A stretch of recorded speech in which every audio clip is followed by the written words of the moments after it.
Kada araw, umaabot sa 3,000 container ang dumarating sa Manila Port Area. Ang Bureau of Customs o BOC ang tagasala at tagatiyak na walang pumapasok na iligal na kargamento sa bansa. Pero nagpapatuloy ang pagpasok ng iligal na droga sa bansa.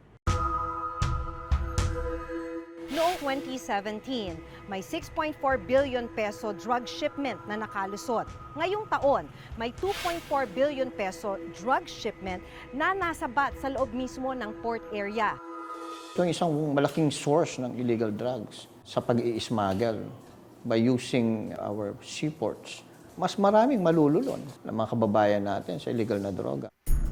Sa buong bansa, may 54 na mga major port. Nasa higit 25,000 border patrol naman ang nakakalat sa iba't ibang panig ng bansa ayon sa Philippine Coast Guard. Sapat ba ito para matiyak na walang makalulusot na illegal na droga sa ating mga pantalan?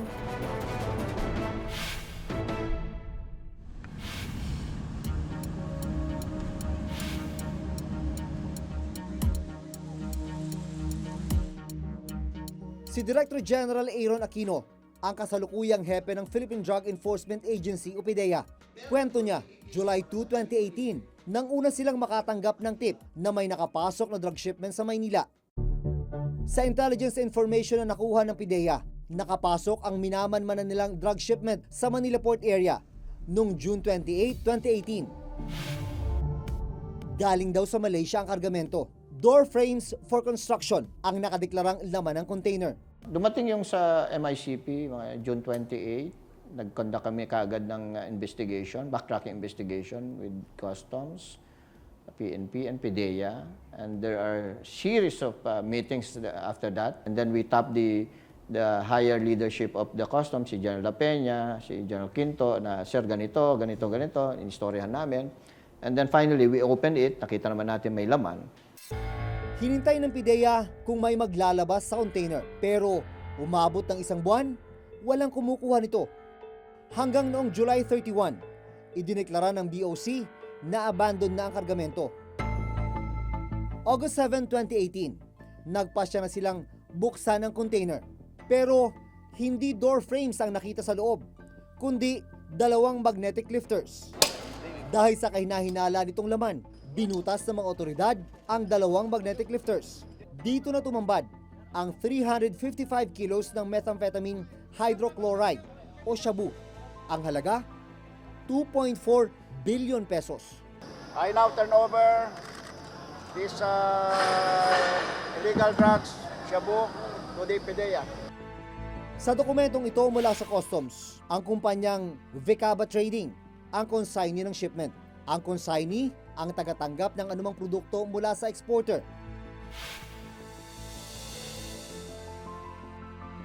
Based on my gut feeling, at the same time, based on the backtracking investigation na kinandak namin, ang feeling ko may nakalabas. Kasi sabi ko nga, hindi pwedeng 355 kilos lang. Nasaan yung iba? Sigurado meron to. Noong mga panahong yon, nanunood ng balita ang caretaker at maintenance ng isang warehouse sa GMA Cavite na itatago namin sa pangalang Jeffrey. At binuksan ng Customs ang 20-footer container van na Nakuha ang atensyon ni Jeffrey nang makita niya ang mga magnetic lifter sa balita.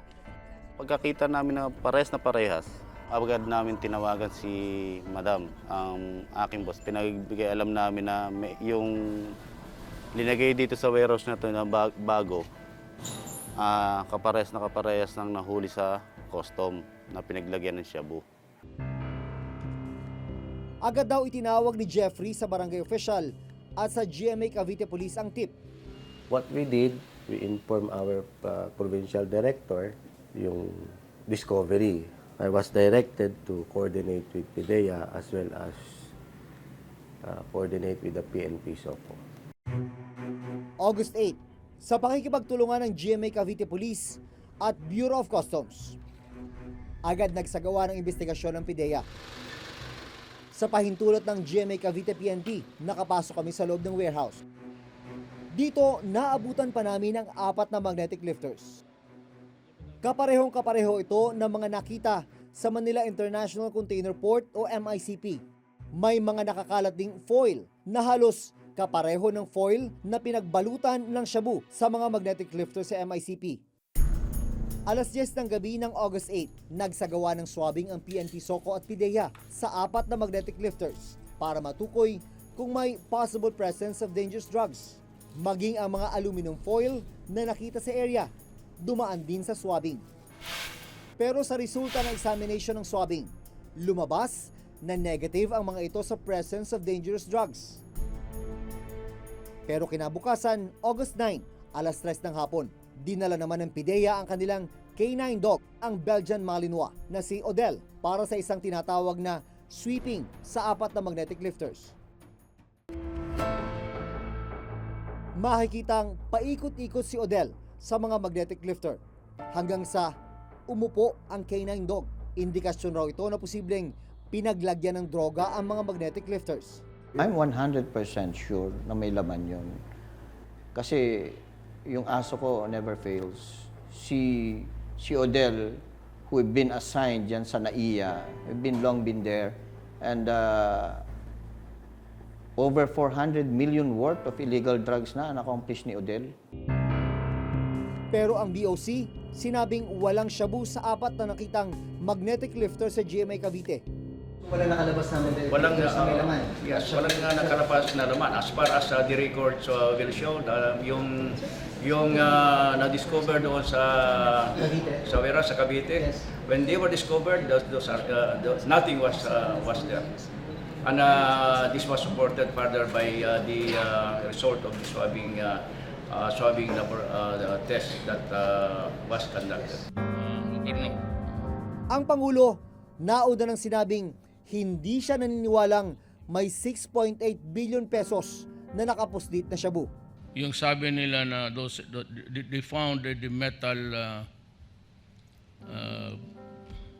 but they opened it, there was none. It was pure speculation and I am not convinced. Pero nanindigan ng PIDEA na pinaglagyan ng shabu ang mga magnetic lifter. So what I did, I asked for an audience with the President. Sabi ko, Sir, I respect your decision or your statement because it's true. That is a mere speculation. Kasi as President, you're a lawyer, you're a prosecutor, no corpus delicti, no crime. So walang shabu, walang krimen. Walang shabu eh. Kaya lang, hindi siguro na-apprise si Presidente kung ano yung mga updates or yung progress ng investigasyon na ginagawa namin. Pagkatapos nung one-on-one nyo, do you think you were able to convince him? Sa tingin ko naman na-convince ang Presidente sa akin. Otherwise, nag-comment siya otherwise na mukhang hindi yata tama yung ginagawa niya. Pero wala siyang comment na ganon.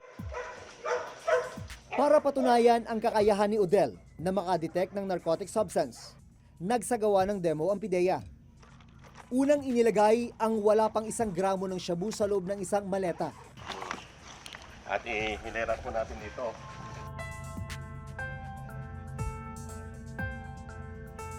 Pagkatapos ay inilinya ang iba pang maleta. Nagsimulang umikot si Odell kasama ang kanyang trainer. Ayan po, may naamoy na po ang ating narcotic detection dogs. Biglang umupo ang K9 dog. May na po siya, ang indication po niya, umupo. Na ibig sabihin, positive po yung bag na inupuan niya o luggage bag.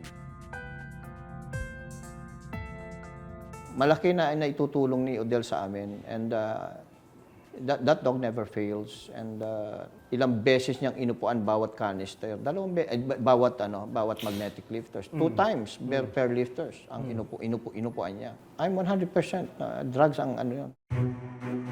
Sino ang mas kapanipaniwala? Ang swab test o ang K9? Sabi ko, we can never make a joint investigation. Dahil sa simula pa lang, taliwas na yung statement ng parehong ahensya.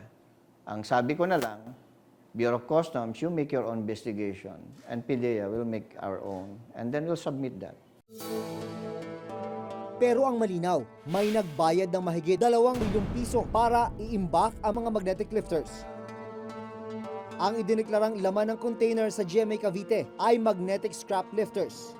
Bakit kinailangang abandonahin at iwan ang mga ito. Ang tanong ngayon, posible kayang may ibang laman ang mga lifter na ito? Sinubukan ng Reporter's Notebook na hanapin ang may-ari ng magnetic lifters at kung paano nakarating ang mga ito sa GMA Cavite. Ayon sa dokumentong ito mula sa Bureau of Customs, Taiwan ang origin ng shipment na dumating sa Maynila noong July 2018. Ang import entry number ay C-185143-2018. Ayon sa caretaker ng warehouse na itatago namin sa pangalang Jeffrey, siya mismo ang sumundo sa container van mula Southwoods papunta sa kanilang warehouse. At nung malapit na sila, nandito na sila sa may circle, sabi nila paakit Southwood na sila. Sabi ko, sige, salubungin ko na kayo. At nagpangita kami dito sa may circle na, nakamotor ako nyon. Dinala ko na si Reed. Dumating kami nyon dito sa mga 1:40 ng tanghali. Sa CCTV footage na ito, makikita ang container van papunta sa direksyon ng warehouse noong July 14 ng 1:40 p.m. Pagkababa nga namin, pataob, binababa namin. Nagulat ako, bet patagilid. Pagka-arrange nila na maayos, di okay na, natapos na kami ng alas 10. Pagkatapos namin ng alas 10, sinara agad nila yung pinto. Kwento ni Jeffrey, July 15, bandang alas 10 ng umaga, habang nasa loob ang 7 Chinese na lalaki. Narinig niya ang tunog ng isang grinder sa loob ng warehouse. Sumilip daw siya pero 2 Chinese national ang lumabas ng warehouse at sumita sa kanya. Yung pagsara ko ng pinto at doon ko nakita naman yung isang Chinese, hawak ng grinder, pinapaandar yung grinder at pinapaan na sa bakal. Maligid ako rin, pumunta ako sa may gilid dito, pumunta sa gilid na yun, kung may makikita akong butas. Kasi parang gusto kong makita kung ano yung ginagawa nila kasi may grinder, bakit may grinder. Sa affidavit ni Vicenta Contemprate, ang may-ari ng warehouse na Reka Property Corporation. Buwan ng Mayo ngayong taon na makipag-meeting siya sa ilang Chinese national para sa pagrenta ng kanyang warehouse. Kinontrata raw ng mga Chinese national ang warehouse sa loob ng 1 taon. Sa investigasyon ng PNP at ng PIDEA, lumalabas na isang Red Day Machineries Parts Corporation ang nagrenta ng warehouse at nag-issue ng cheque na may kabuang halaga na 2 million pesos. Tinungo ng Reporter's Notebook ang nakadeklarang address ng Red Day Machineries Parts Corporation. Pero nalaman namin na wala na rito ang opisina ng Red Day Machinery Corporation. August 10, 2018 pa raw, nang huling nag-opisina dito ang kumpanya. Sa import permit details na nakuha namin mula sa BOC, lumalabas na isang SMYD Trading ang tumayong consignee ng container van na nakita sa Cavite. Hindi ko po alam na yung SMYD ginamit nila as consignee. Pero pumayag ka, tumanggap ka ng pera eh. Pumayag po ako dahil tinignan ko naman po ay yung dokumento. Nakalagay naman po ay scrap lifter. Pumayag po ako. Sa dokumentong ito mula sa BOC, sa red lane dumaan ang container van. Ibig sabihin, dumaan sa x-ray scanner at maging sa physical examination ang kargamento. Pero kung totoong may droga sa loob ng magnetic lifters, paano naman itong nakalusot sa x-ray? Nasa modus na kasi ng drug syndicate yun. Pag regular kliyente na kita, doon ako magpapasok ng illegal. Suki, parang suki. Parang suki. Suki na kaya. Alam naman ko naman na legal lahat ang pinapasok mo. Sa 20 containers na ipinasok mo, for example, yung pang 21, pang 22, may laman na. Or, meron din naman talagang alam na may kontrabando doon sa loob. So under your watch, wala talaga nakalusot?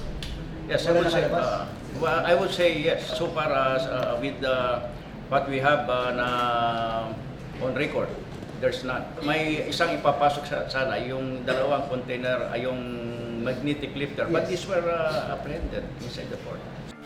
Nalaman din namin na ang mga x-ray pala na ito, hugis lang pala ang nakikita. Makikita nila yung bilog, yung hollow, but as to yung ito ay specific nakaka-detect ng drugs, wala pa po.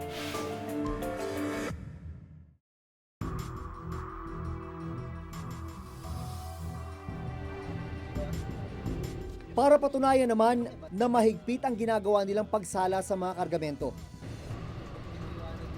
Ipinakita sa amin ng Bureau of Customs ang pag-check sa mga shipment.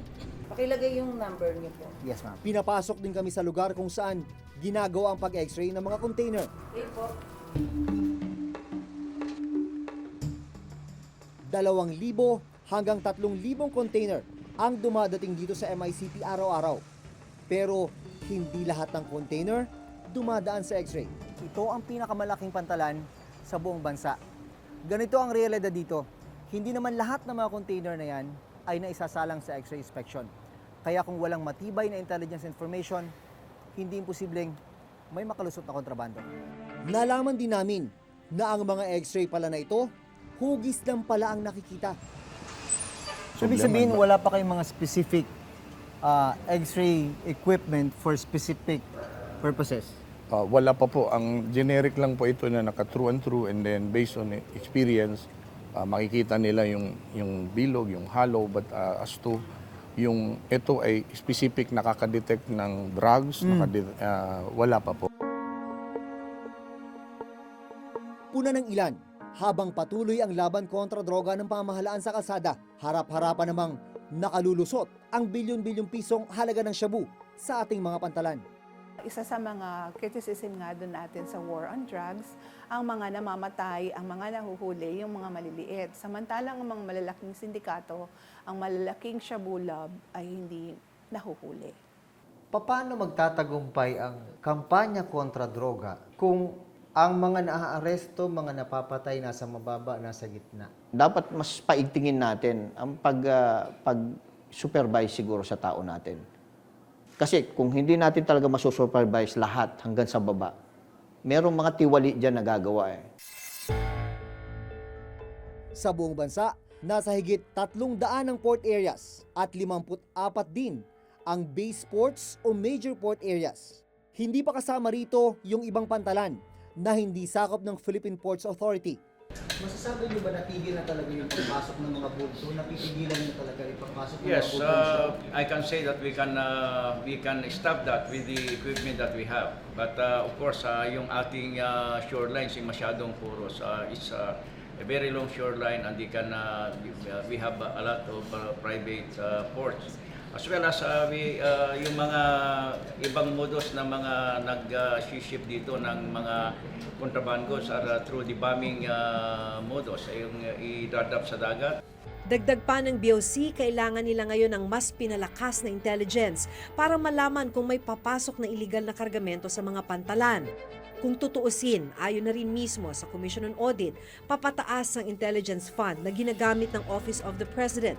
Mula 700 million pesos na Intel Fund noong 2016, umakyat ito sa 2.5 billion pesos noong 2017. Pero giit ng BOC, patuloy nilang pinaiigting ang kanilang pagbabantay. Katunayan, ito lamang Lunes, 6 na balikbayan box na may lamang mga kontrabando ang ipinakita ng Bureau of Customs sa media. Balikbayan box ito galing sa Amerika, dumating sa Pilipinas mga 5 buwan na nakakaraan. Pinalabas na ang laman ay mga kape, kung iba't iba pang pasalubong. Pero sa loob, magasin ng baril at iba't ibang klase ng bala.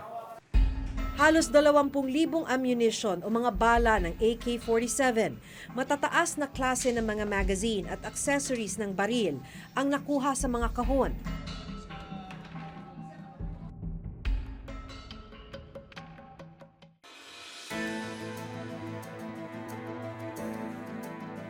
Mahalaga ang gampani ng mga port o pantalan sa bansa. Dito tinitiyak na tama at walang iligal na kargamentong lumalabas at pumapasok ng bansa. Pero sa mga pagkakataong natutuklasan na lumulusot ang bilyon-bilyong pisong halaga ng shabu, malinaw na may problema. So merong problema hindi lang sa customs, hindi lang sa PIDEA, kundi sa pangkalatang sistema natin. Bakit nagkakaroon ng lusutan? Bakit nagkakaroon ng kawalan? Hanggang sa susunod na Huwebes, ako si Maki Pulido. Ako si Jun Veneracion at ito nakatala sa aming Reporter's Notebook.